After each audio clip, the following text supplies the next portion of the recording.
Hello, it's Sasa, and today I'm going to share this recipe with you. It's Japanese fusion. It's udon noodles with tomato and basil.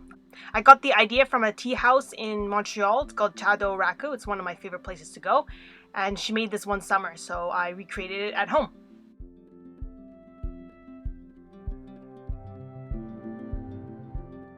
So for the salt and pepper amounts, you adjust it according to your own preferences.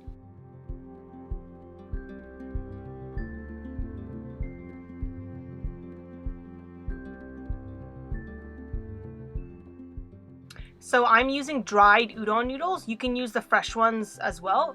This brand of noodles are imported from Japan.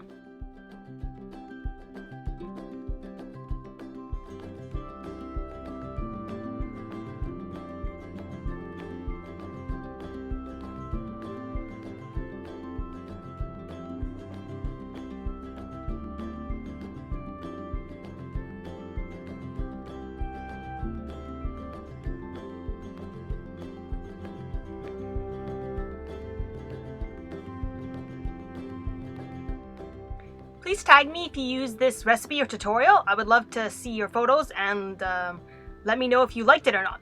So please comment and leave a thumbs up if you liked it, and also subscribe. I will be doing more cooking recipes and tutorials. Thank you so much for watching.